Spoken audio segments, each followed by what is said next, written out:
Election commission के खिलाफ बयानबाजी का केस। पीटीआई रहनुमा फवाद चौधरी का राहदारी रिमांड मंजूर। जुडिशल मजिस्ट्रेट का फवाद चौधरी का सर्विसेज हॉस्पिटल से मेडिकल करवाने का हुक्म। मेडिकल के बाद फवाद चौधरी को आज ही इस्लामाबाद की मुतल्लिका अदालत में पेश किया जाएगा।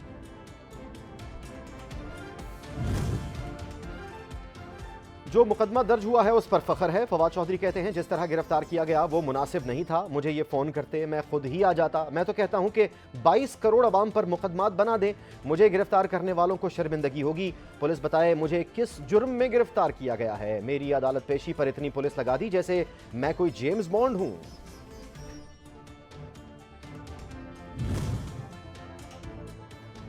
वाइस चेयरमैन पाकिस्तान तहरीक इंसाफ शाह महमूद कुरैशी का कहना है कि इलेक्शन कमीशन का रवैया गैर जानिबदार नहीं रहा। निगरान हुकूमत का मकसद शफाफ इंतखाबात करवाना होता तो एक रास्ता निकल सकता था, लेकिन नहीं निकाला गया। हुकूमत की तरजीहात पर्चे, पकड़ धकड़ और गिरफ्तारियां हैं। सरबराह अवामी मुस्लिम लीग शेख रशीद ने कहा कि फवाद चौधरी की गिरफ्तारी में इलेक्शन कमीशन सियासी फरीक बन गया।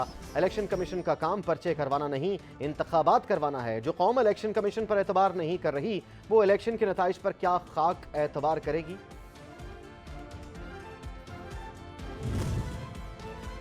इलेक्शन कमीशन ने पीटीआई के 43 अरकान कौमी असम्बली को डी नोटिफाई कर दिया। नशिस्तें खाली करार। स्पीकर कौमी असम्बली ने पीटीआई के 43 अरकान कौमी असम्बली के इस्तीफे मंजूर करके इलेक्शन कमीशन को भिजवाए थे।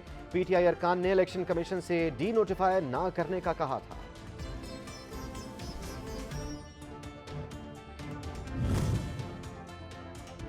डॉलर की ऊंची परवाज जारी। रुपया अपनी कदर खोने लगा। इंटरबैंक मार्केट में कारोबार के आगाज के कुछ ही देर बाद डॉलर की कीमत में 60 पैसे का इजाफा हुआ, जिसके बाद डॉलर 231 रुपए पर ट्रेड कर रहा है।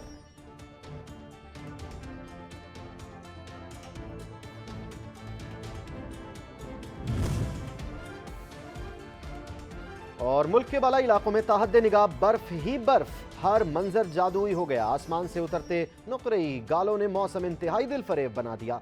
सयाहती मकामात पर सयाहों की बड़ी तादाद ने डेरे जमा लिए।